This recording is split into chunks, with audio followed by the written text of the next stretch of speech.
Hello, in this video we are start to exploring other time series forecasting models. So the previous one we learned exponential smoothing and moving average. We require the data has to be no trend, no seasonality, and no cyclical patterns. However, that's not the reality when we are really looking at the data. So how about the data we're dealing with does have trend, does have seasonality. So therefore, we need to explore other methods that allow us to analyze the data or analyze the time series data that have the trend or have a seasonality or have both, so that we can, based on that, to do the forecast, right? So in this part, we're going to first look at the model called the linear regression analysis for forecasting. Okay, so this is similar to some of the regression analysis we learned before. However, it's going to involving some creation of the variable, like a dummy variable, time trend index. And then also at the end, we're going to look at how to determine the best forecasting model to use. So in the computer skill sections, we are actually going to look at how we can use Excel to practice on some hands-on exercise to learn how to use Excel to creating the linear trend regression model, and also the regression model with the seasonality, and how to select the best model. Okay, first, let's look at the linear regression analysis for forecast. And then the first model we're talking about is called linear trend projection. So basically, in our time series pattern videos, we learned sometimes the data might not demonstrating as a horizontal pattern. We might be able to see a linear trend, either upward, downward, right? So in those situations, we know that we cannot using moving average. We also cannot using exponential smoothing model. However, we are able to use the linear trend regression model. So what happened is we are gonna creating a new variable t.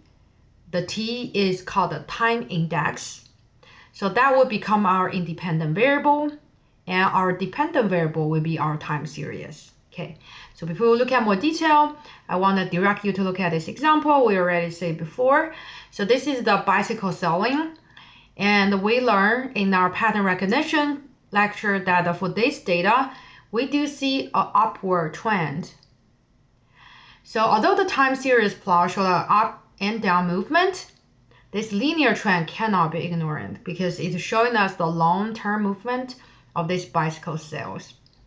So it seems like for the past 12 years, the sale has been increasing. So estimating the linear regression requires finding the value of a B0, which is a y-intercept, and a B1, which are slope. And the estimation method we will use is the one we already used in the regression analysis. Like I said, the key here is we need to creating our variable x. So our variable x here is the t. So t is basically our time period, 1, 2, 3, 4, 5, 6, 7, 8, 9, 10, right? So that's the indicator for your period. And then we basically just need to estimating this regression equation. So that will allow us to capturing that linear trend we saw in the previous timelines plot. Okay, so let's look at the result here. So in the computer skill class, the videos, I will show you how we will be able to get this result. But in this video, we are focusing on how we should reading the result, right? So where is our B0? So which is here, right? Where is our B1? Which is here. Great. So we are able to identify our B0 and the B1 from our Excel output. So then by leveraging the information we got from Excel, we are able to write down our linear equations. Y hat equal to 20.4 plus 1.10. Similar as we did before in the simple linear regression, it's very important that you know how to interpreting the slope 1.10. So basically that is one unit of change, how y will respond. So especially for this case, since t representing the time period, so therefore we can say on average growth was 1,100 units per year over the past 10 years. And so the reason we know it is 1,100 is because the measurement of our data is by under the 1,000. Okay, so that's why we said it's 1,000. And then every year they increase by 1,100 cells. Now after we have this model and we are able to do the forecasting, let's say I want to predict in the 11th year. So what I need to do is I just replace the t by 11 and then plug 11 into the equation and then I do the calculation. I will be able to get 32.5. So that means the next year we are predicting this bike shop will sell 32,500 bicycles. Okay. So using the linear trend equation, we can also develop annual forecast for 2 and 3 years into the futures. We just need to updating the value of the t to 12 and 13. So that's allow us to get in the in 2 years, in 3 years, what the sale look like. Okay, so it's very straightforward. Again, if you see your data had a trend, so this will be the model you should consider instead of moving average or exponential smoothing.